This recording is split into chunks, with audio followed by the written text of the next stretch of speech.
오늘은 돌보시고 구속하시는 하나님이라는 제목으로 우리 말씀을 상고해 보도록 하겠습니다. 이제 스데반이 요셉에 대해서 말씀을 쭉 증거했을 때, 그러니까 스데반의 설교는 처음부터 끝까지 스데반이 의도한 것을 전달하기 위해 구성된 것이고, 그래서 수많은 역사에 수많은 사람들이 있지만 그 중에 특별히 선별해서 사람들을 지금 소개하고 있는 것이죠. 산헤드린 공회원들 앞에서. 그래서 요셉에 대한 이야기, 그리고 그 다음에 이어지는 인물이 바로 모세입니다. 모세는 그리스도의 표상이라고 얘기하는데, 표상이라는 말을 이제 설교 시간에 여러 번 제가 사용을 했잖아요. 표상이라는 말이 무슨 뜻이냐면, 훗날에, 먼 훗날에 발생할 일을 미리 그림자로 보여주는 것, 예고하는 것, 상징하는 것, 이것이 표상입니다. 그러니까 모세를 그리스도의 표상이라고 부른다면, 모세를 보면 훗날에 이 세상에 오실 예수님의 모습이 보인다는 거죠. 상징이 되고, 이래서 모세가 그리스도의 표상이구나. 그래서 그림자가 아니라 참 것이 왔을 때, 그러니까 참된 것이 보여졌을 때, 나타났을 때 그 모든 것들이 더 이해가 되고 예수님의 모습이 더 분명하게 확신되고 알아지는 그런 것을 우리가 표상이라고 얘기한다면, 요셉도 그리스도의 표상이었던 거죠. 그래서 스데반은 그리스도에 초점을 맞추어서 지금 요셉에 대해서 얘기했고, 그 다음에 모세를 들어서 그리스도가 어떤 분인지를 말하고자 했던 겁니다. 그래서 하나님은 장차 아들을 이 세상에 보내셔서 이루실 구원을 앞두고 자기 백성들을 준비시킨 거죠. 그래서 구약부터 신약까지 성경을 쭉 보면 처음부터 끝까지 하나의 메시지로 일관되게 기록되어 있는 것이 성경이고, 많은 표상들이 있는데 그 모든 표상들이 누구를 가리키느냐? 바로 예수 그리스도를 가리킨다. 성경을 읽어보면 그렇다는 거예요. 그래서 표상 그러면 사람만 있는 건 아닙니다. 요셉이나 모세와 같이 어떤 한 인물들이 그리스도의 표상이 될 수도 있고, 그리고 레위기의 제사, 드려지는 예물, 의식도 보면 다 하나하나가 그리스도를 나타내는 표상이 됩니다. 그리고 성막도 예수 그리스도의 표상이죠. 출애굽기도, 레위기도, 성경의 모든 부분들이 그리스도의 표상이고, 이스라엘의 역사도 그리스도의 표상이라고 볼 수 있습니다. 그래서 성경은 구약을 통해서 예수 그리스도를 발견하는 길을 자꾸 보여주는 거예요. 그래서 성경을 읽으면, 성경을 통달하면 그 통달은 어디로 귀결이 되냐면 예수 그리스도로 귀결이 되도록 하나님은 굉장히 놀라운 방법으로 이미 오래전에 그리스도를 이 세상에 보내시기 전에 모든 일을 준비하셨고 미리 보여주셨고, 그래서 참된 것이 이 세상에 왔을 때 그동안 자기들이 알아왔던, 경험했던 모든 일들이 결국은 예수님을 바르게 보고 확신할 수 있도록 모든 장치를 성경 가운데 두셨다는 거죠. 그러니 이스라엘이라는 한 민족을 선택해서 그 민족의 역사를 우리에게 지금 보여주고 있지 않습니까? 구약 성경이.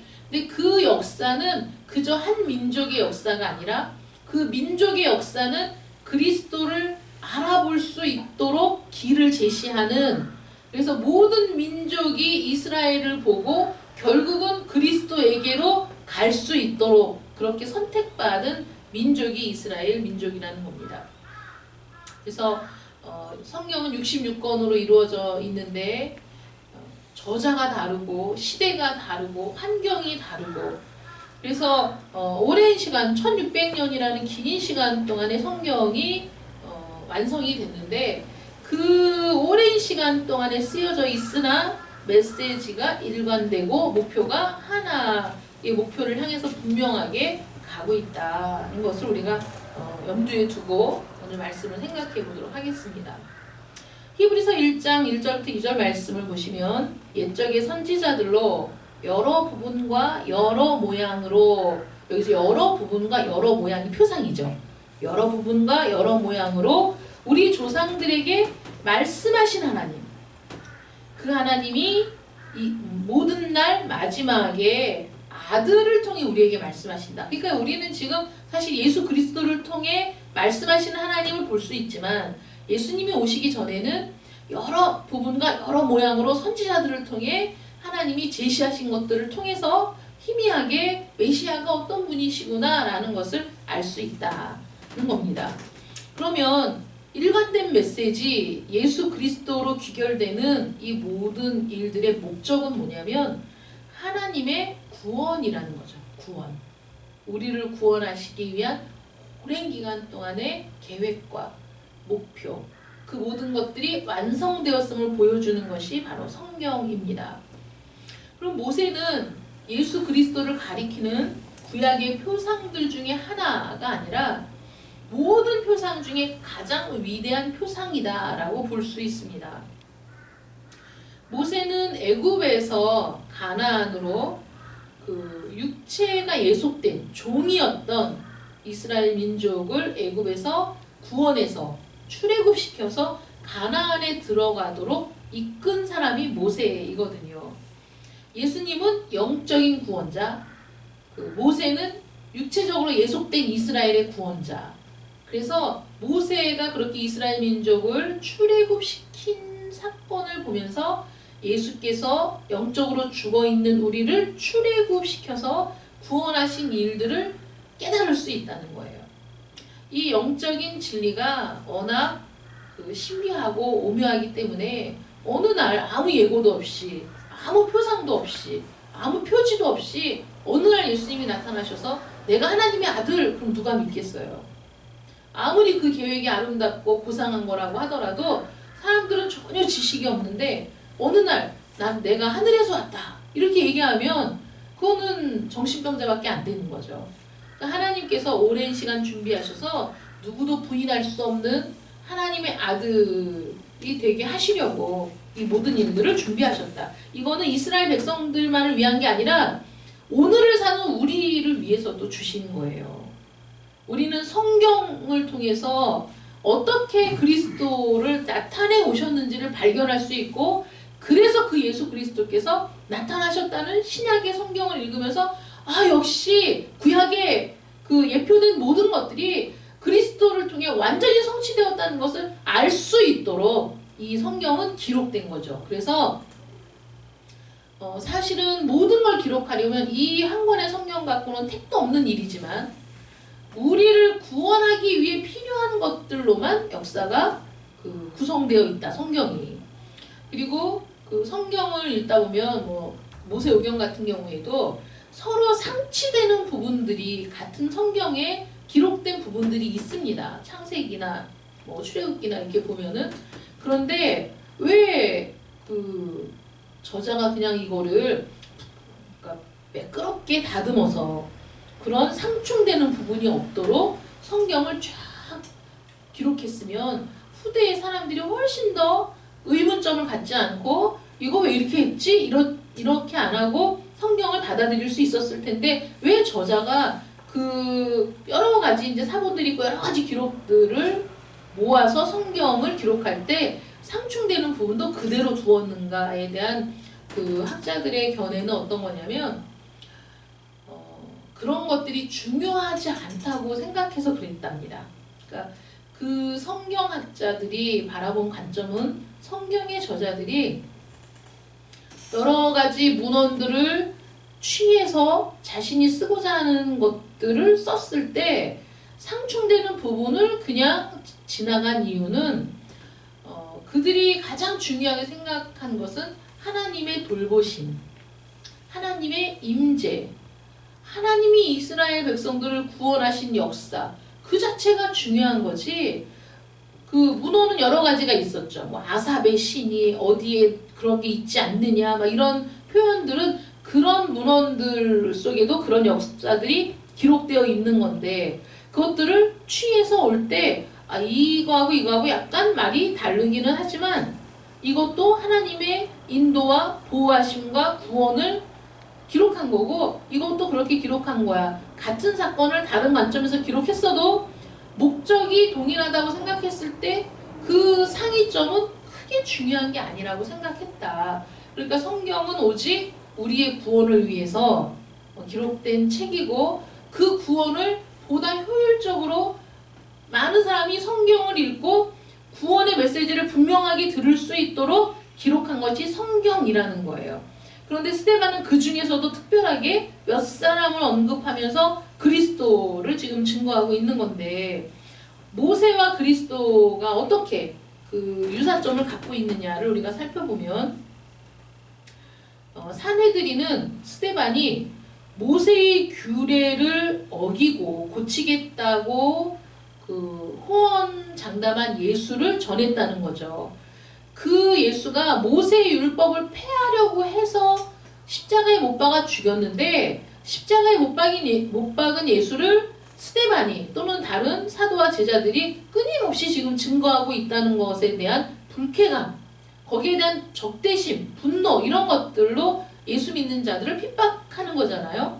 그러니까 스데반이 그러니까 예수와 동일한 사상을 갖고 있다라는 것이 이제 죄목이었고, 그래서 스데반을 지금 고발한 겁니다.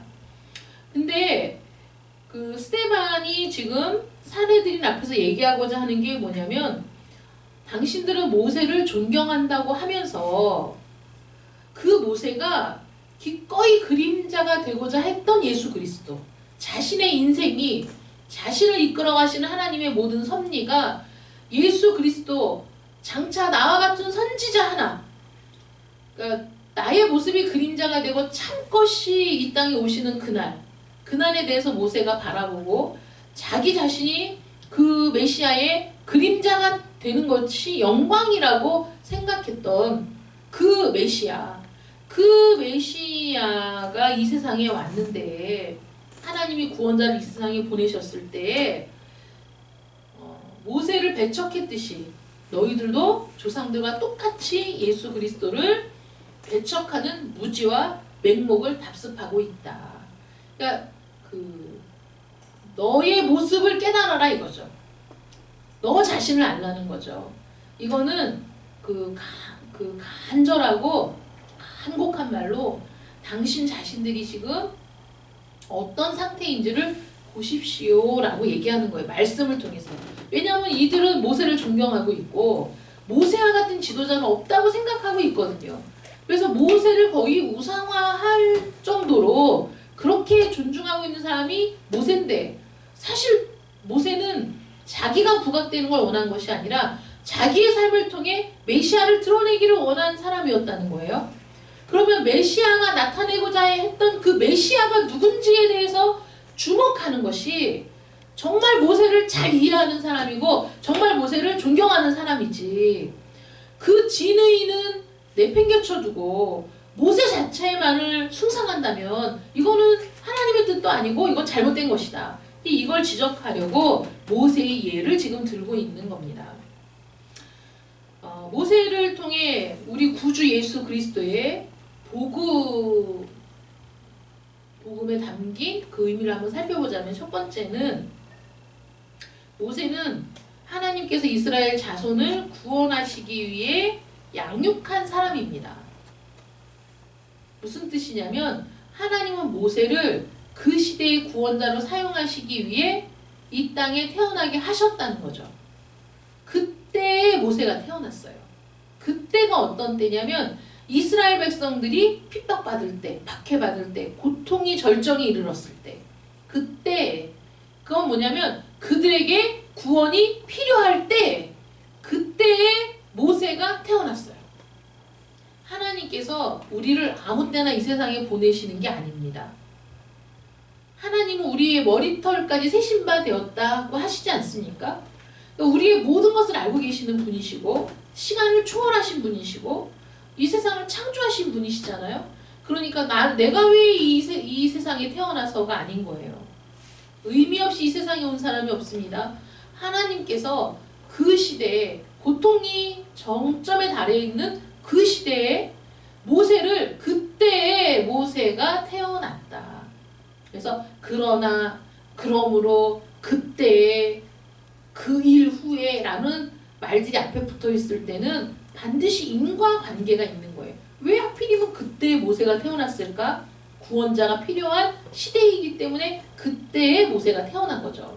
그러니까 모세의 태어남은 하나님의 주권이었다. 그래서 하나님이 이스라엘 자손을 구원하시기 위해 양육한 사람이다. 그래서 모세의 출생은 우연이 아니다.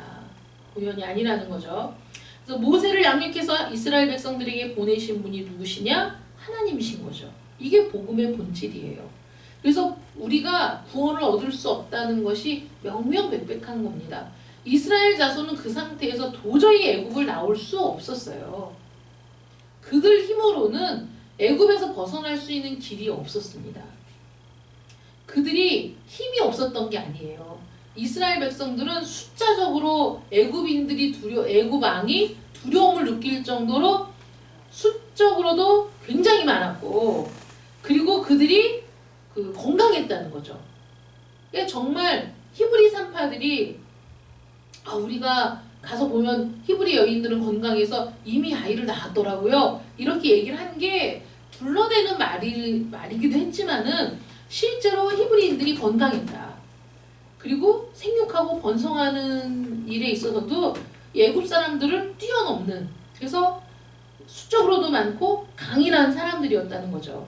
그러니까 애굽 왕이 그들의 힘을 무력화시키고 그들을 끝까지 예속시키기 위해서 그들을 피라밋을 짓고 궁전을 짓는 일에 다 동원시켜가지고 그들은 그 피라밋을 짓는 공사만 한 게 아니라 농사도 지어야 되고 재료도 만들어야 되고 그 다음에 그 궁전도 지어야 되고 피라밋도 지어야 되는 몇 중고의 고통을 겪으면서 지내고 있었던 거죠.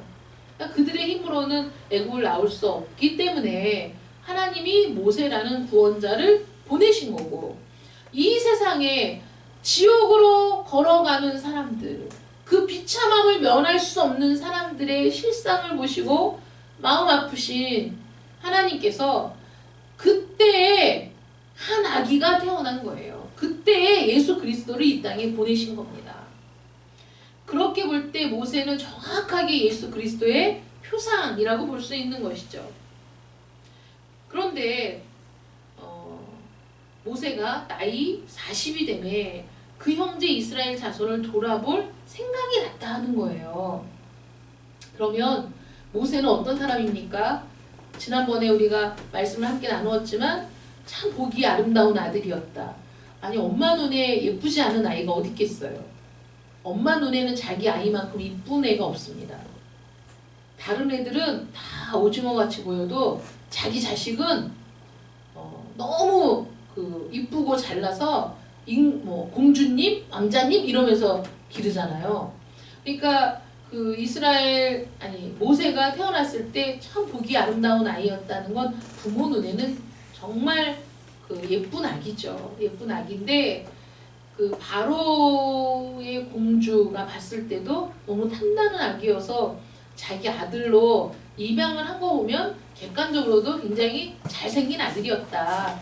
왜 잘생기게 했냐? 하나님이 바로의 궁에 들어가서 모든 학문을 배우고 능하게 하실 계획이 있으셨기 때문에 그렇게 인도하신 거죠. 그러니까 이 모세가 왕으로서의 교육을 받은 사람이라는 거예요. 그러니까 학문에 능하고 언어에 능하고, 왕으로서 세워지기 위해서는 언어도 몇 개의 언어를 배워야 되고 또 모든 학문을 통달해야 됩니다. 근데 모세는 모든 것이 능한 사람이었고, 역사적인 기록으로도 모세가 많은 공을 세워서 애굽의 왕이 될 수도 있는 가능성이 굉장히 큰 사람이었다는 거예요. 그런데 그렇게 바로의 궁전에서 아무것도 부족함 없이 살다가 40세가 됐는데 자기 백성을 돌아볼 마음이 생겼다. 그 마음은 누가 준 것일까요? 하나님이 주신 거죠. 자기 백성을 돌아볼 마음을 주셨어요. 그러니까 모세가 자기 백성을 돌보기 위해서는 자기가 히브리 사람이라는 것을 얘기해야 되고, 그리고 자기 백성을 돌아보기 위해서는 많은 것을 희생해야 되는데도 불구하고 돌아볼 마음이 생겨서 그들이 노역하는 곳을 간 거죠.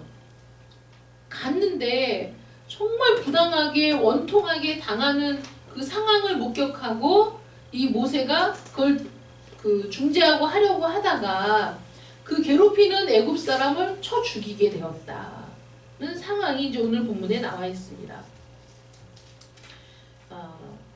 이 돌아보다라는 이 단어의 뜻은 돕다, 구호하다, 건져내다라는 뜻이 있습니다. 이 돌아볼 생각을 하나님이 주셨는데 하나님께서도 우리를 돌아볼 생각을 하시고 우리를 건져내시려고, 우리를 구하시려고 이미 창세전에 계획을 세우시고 이렇게 착착착착 차근차근 일들을 쫙 진행해 나가시면서 이 세상에 메시아가 오셔서 우리를 모든 죽음과 사망과 비참에서 건져내시기 위해 하나님이 일하고 계시다는 거죠. 모세도 하나님이 이 세상에 보내셨어요. 여러분 잘 생각해 보세요. 모세가 아기였을 때 그때 애굽의 왕이 히브리 사람의 아기들을 모두 죽이라는, 아들이면 죽이라는 명령을 내렸잖아요. 예수님이 이 세상에 오셨을 때, 때가 참에 한 아들이 이 세상에 오셨을 그때에도 여전히 마찬가지로 그 당시 유대를 지배하고 있던 헤롯 왕이 그 소식을 듣고 가나안 아기들을 죽이라는 명령을 내려서 수많은 아기들이 살인당하는 그런 비참한 일이 있었습니다. 너무 흡사하지 않아요? 모세의 아기 때와 예수님의 아기 때가 너무 흡사한 거예요.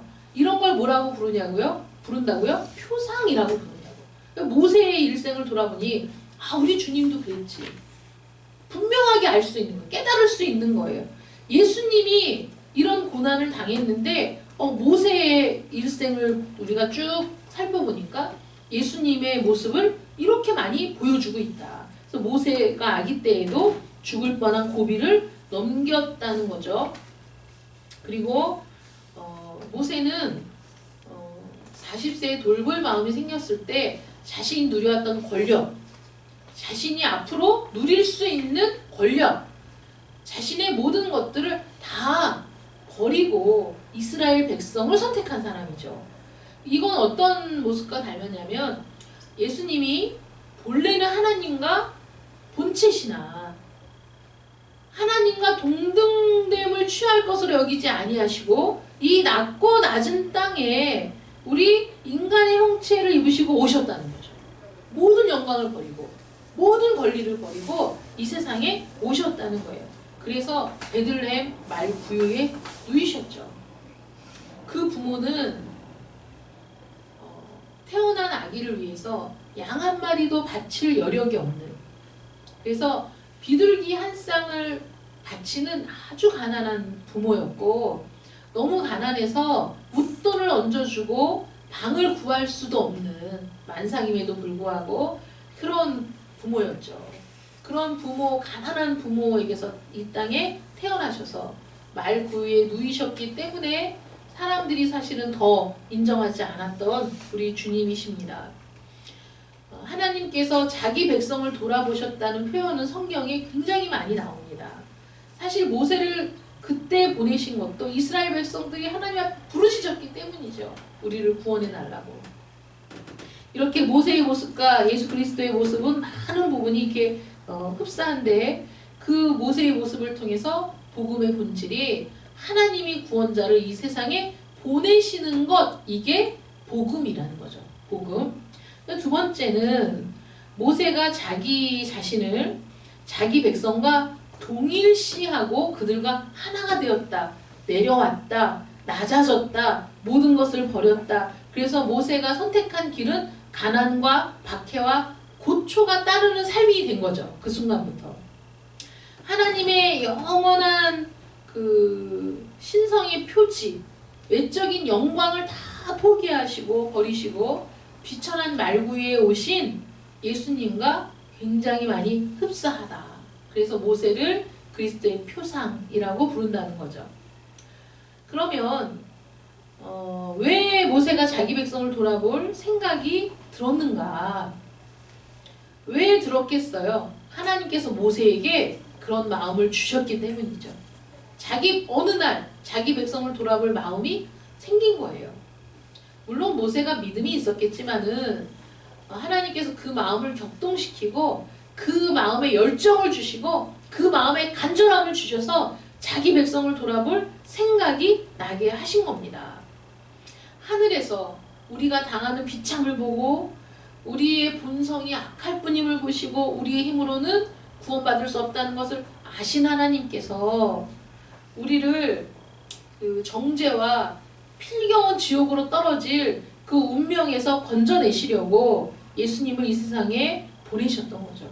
그런데 또 닮은 점이 뭐냐면 모세가 받은 대접을 보면 오늘 본문에 보면 이제 그렇게 자기는 자기 백성을 돌아올 마음이 생겨서 그들이 노역하는 현장을 둘러보다가 사실은 원통한 일을 당하는 사람을 구해주었다. 그거는 그 사람이 사실 노예이기 때문에 그 애굽의 관리가 죽여도 사실 한 거 할 수 있는 방법이 없잖아요. 그러니까 그런 상황에서 히브리 동족을 구해주고 그렇게 구해주려고 하다 보니까 애굽 사람을 죽일 수밖에 없는 상황이 된 거죠. 그래서 애굽 사람을 죽이고 땅에 묻었는데 그걸 목격한 겁니다, 사람들이. 근데 그 다음날 또 나가보니 이번에는 이스라엘 사람들끼리 싸우고 있어요. 그러니까 모세가 안타까워서 야, 왜 같은 동족끼리 그렇게 싸우니? 하고 만류하니까 그들이 뭐라고 얘기합니까? 야, 누가 너를 우리의 재판관으로 세웠지? 이렇게 얘기하는 거죠. 누가 너를 관원과 재판장으로 세웠느냐? 참견하지 말아라. 이러면서 배척하잖아요. 얼마나 정말 화나는 일이에요. 그런데 예수님이 이 세상에서 받은 대접도 다르지 않습니다. 자기 땅에 오매 자기 백성이 영접하지 않았다는 거예요. 멸시를 받아서 사람에게 실어버린 바가 되었어요. 모세는 자기가 돌아볼 마음이 생겨서 관심을 갖고 돌아본 그 백성들에게 버림받아서 배척받아서 도망쳐서 미디안에서 오랜 시간을 보낼 수밖에 없었잖아요. 40년이라는 세월을 광야에서 보내게 되었습니다. 예수님도 자기 백성에게 배척을 받아서 십자가에 못 박혀 죽으셨죠. 그러니 모세의 삶이 하나하나 그리스도의 모습을 나타내고 보여주는 삶이라고 볼 수밖에 없다는 겁니다. 그래서 여러분 너무너무 신기하지 않습니까? 출애굽기를 읽으면서 모세의 그 사역을 우리가 보면서 우리는 문득 어머, 우리 예수님도 그랬는데 이런 걸 깨닫는 거예요. 우리 예수님도 이렇게 배척을 당했는데 우리 주님도 모든 걸 버리고 이 땅에 오셨는데 그러면서 예수님에 대한 길이 활짝 열리는 거, 이게 하나님이 성경에 수많은 표상을 심어두신 목적이라는 거죠. 하나님이 수많은 표상들을, 지표들을 세워두셔서 성경을 읽다 보니까 레위기에서 제사를 드리는 그 모습을 보면서 우리 주님이 이렇게 어린 양으로 죽으셨는데 유월절이라는 절기를 지키면서 하나님이 우리를 구원하시려고 어린 양을 잡게 하시더니 그러니까 이스라엘 백성들을 구원하시려고 하나님이 우리를 구원하시려고 예수님을 어린 양 삼으셨구나. 이런 걸 깨닫는 거죠. 그래서 성경을 읽으면서 우리는 점점 더 예수 그리스도를 알아가고 예수 그리스도에게 몰입하고 예수님이 우리의 구원자 되심을 고백하게 되는 이러한 일들을 위해서 하나님은 성경을 통해서 역사를 통해서 제사법을 통해서 성막을 통해서 한 인물을 통해서 예수 그리스도의 모습을 자꾸 보여줬다는 거예요. 실제로 오지 않았는데, 실제로 예수님은 아직 오지 않았는데 그 모습들을 어느 날과 다를 바 없는 일상이라고 생각하며 지나쳐 왔던 일들이 어느 날 보니까 예수님의 모습과 너무 닮은 거예요. 그래서 예수님이 이 세상에 오셨을 때 이스라엘 백성들이 예수님을 배척한 죄는 모르고 지었던 죄하고 비교할 수가 없어요. 왜냐하면 이들은 우리는 성경을 너무 잘 알고 있다라고 자부심을 갖고 있었거든요. 우리는 모세를 존경한다 이렇게 자부심을 갖고 있었거든요. 그런데 그렇게 모세를 존경하면 뭐해? 모세를 통해서 말씀하신 하나님의 의도는 전혀 모르는 거죠. 모세를 이 세상에 보내셔서 살게 하신 그의 삶을 통해 우리는 예수님을 보고 발견할 수 있어야 되는데 정작 그들은 예수님을 부인하고 배척하고 십자가에 못 박아 죽이는 거죠. 그러니 얼마나 그 죄가 큽니까? 요셉을 통해서도 모세를 통해서도 출애굽 사건을 통해서도 출애굽 마지막 날 유월절 사건을 통해서도 성막을 통해서도 제사를 통해서도 그들은 겹겹이 쌓여진 예수 그리스도를 나타내고 보여주는 수많은 표상들에 둘러싸여서 그들의 역사가 이루어져 왔는데 그 말씀의 핵심, 이때까지 제시된 모든 예언의 완성, 실제적으로 기록된 성경의 말씀들이 성취된 현장에서 그들은 예수님을 부인하고 배척하고 죽여버렸습니다. 그 사실을 스데반이 말하고 싶었던 거예요. 당신들의 오류가 뭔지 압니까? 당신들의 잘못이 뭔지 압니까? 그걸 깨닫게 하려고 하나님이 이스라엘 백성들에게 역사를 통해 말씀하신 것들을 축약해서 가장 중요한 사람들만 지금 예를 들어서 요셉을 통해서 모세를 통해서 당신들의 생각이 잘못되었습니다 라는 것을 말하고자 했던 거죠. 왜냐하면 그들이 너무 잘 알고 있는 역사니까.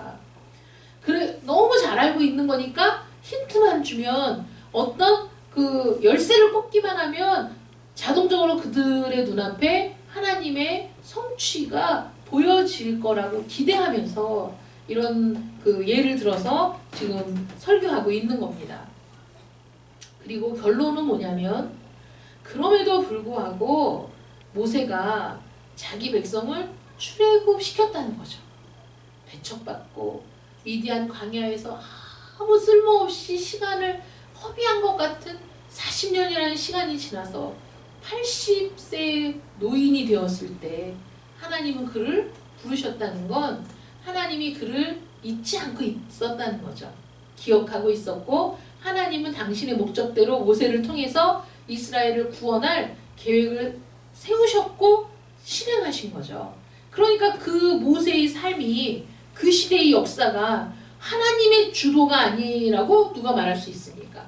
완전히 하나님의 주권적인 역사였던 거죠. 모세는 그 부르심에 순종해서 그 이스라엘 백성들을 출애굽하는 일을 감당해냅니다. 결국은 이스라엘 백성들을 구원하시기 위한 하나님의 계획이었잖아요. 모세가 굉장히 대단하고 훌륭한 분임엔 틀림이 없는데 하나님이 그렇게 모든 걸 버리고 이스라엘 백성을 돌아볼 마음이 들게 하시고 그 일 때문에 핍박과 박해를 받고 배척을 받아 미디안 광야에서 40년을 지냈으나 다시 그를 불러 하신 일이 뭐냐면 이스라엘을 구원하는 일이었다는 거예요. 예수님을 이 세상에 보내신 이유도 핍박하고 박해하고 배척하고 십자가에 못 박아 죽일 걸 아셨지만 오히려 사람들이 생각하는 그런 그 방법으로 오히려 우리를 구원하시려는 하나님의 계획이 실행된 것이죠. 하나님은 그렇게 왜곡하고 또 배척하고 심지어는 아무 죄 없는 예수님이 십자가에 못 박는 그런 그 사람들을 구원하시려고 우리를 구원하시려고 예수님을 이 세상에 보내셨다는 겁니다. 성경의 일관된 메시지가 그거예요. 그럼에도 불구하고 하나님이 그의 백성을 사랑하시고 구원하신다. 그 열정을 막을 수 있는 길이 없어요. 그 열심을 막을 수 있는 방법이 없어요. 하나님은 역사 이래로 지금까지 우리를 구원하시기 위해 모든 걸 쏟아붓고 계신다는 거죠. 우리와 같은 죄인을, 나와 같은 죄인을 구원하시기 위해 하나님은 지금도 일하고 계십니다. 그래서 수많은 강단에서 선포하는 게 무엇입니까? 제가 여러분들에게 선포하는 게 무엇입니까? 이렇게 온 성경이 지목하고 있는 예수 그리스도를 통해 나타난 복음, 우리를 구원하시는 하나님의 열정, 우리를 구원하시는 방법, 이 모든 것들에 대해서 늘 선포하는 거죠. 왜냐하면 여전히 깨닫지 못하는 사람이 있으니까, 여전히 그 구원의 의미를 모르는 사람들이 있으니까, 여전히 자기가 받은 구원이 얼마나 놀라운지 모르는 사람들이 너무 많으니까 그 구원을 날마다 선포하는 겁니다. 우리를 위해 죽으신 예수 그리스도를 기억하는 여러분들 되시기를 축원합니다. 우리는 기억해야 됩니다. 잊지 않아야 돼요. 늘 기억해야 되고, 그래서 그 일을 행하신 하나님을 찬양해야 됩니다. 지난주에도 말씀드렸지만 야곱의 축복에 대해서 우리가 함께 말씀을 나누면서 에브라임과 므낫세를 자신의 자녀로 입양하면서 그들이 자기 자신을 통해 주신 약속의 후사가 되게 한 그 야곱의 축복을 우리가 함께 말씀을 나누면서 이렇게 자격 없는 우리를 하나님의 후사가 되게 하시려고 예수께서 이 땅에 오시고 우리를 위해 죽으시고 또 부활하셨다. 사실 우리가 함께 나누지 않았습니까? 예수 그리스도를 통해서 영원한 하나님의 후사가 되게 하신 하나님께 감사하는 여러분들 되시기를 축원합니다. 스데반이 지금 모세를 통해 또는 요셉을 통해 사내들인 사람들이 깨닫기를 간절히 원했던 그 예수 그리스도, 그 복음이 여러분들은 이런 말씀들을 통해서 그 의미가 보다 분명해지고 보다 확신이 있게 되고, 그리고 그 은혜에 감격하게 되고, 그래서 영원히 하나님께 헌신하고자 하는 결단이 생겨서 좌로나 우로나 치우치지 않고 세상과 교회에 한 발짝씩 걸쳐두고 왔다 갔다 하는 것이 아니라 오직 내 마음을 하나님께 드리고 오직 나의 삶을 주께 드리고 나의 시간을 하나님께 드리는 그런 결단이 여러분들에게 있기를 축원합니다. 기도하겠습니다. 사랑의 하나님, 감사합니다. 스데반이 간절한 마음으로 마지막 설교를 하면서 마음으로 고심하며 고르고 고른 사람들이 있습니다. 요셉을 통해, 모세를 통해 스데반은 그들이 지극히 잘 알고 있다는 그 지식에 기반하여 그들이 보지 못하는, 그러나 하나님은 요셉을 통해 모세를 통해 보이시고 말씀하셨던 메시아 예수 그리스도를 증거하고 있습니다. 성경을 읽으며 예수님을 발견하지 못한다면 아직도 우리의 눈이 어두운 겁니다. 성경을 읽으며 예수님을 발견하지 못한다면 우리는 여전히 무지한 겁니다. 우리는 여전히 가리워져 있는 겁니다. 하나님의 말씀을 들으며 성경을 읽으며 하나님께서 모든 곳곳에 심어놓으신 그리스도의 표상을 발견할 수 있도록 도와주시고 메시아에 대한 모습을 확인하게 하여 주시고 그분이 바로 이 땅에 오신 예수 그리스도임을 우리가 확신하고 그분 앞에 우리의 삶을 드리기로 헌신하며 결단하는 저희들이 되게 하여 주시옵소서. 예수님의 이름으로 기도드립니다. 아멘.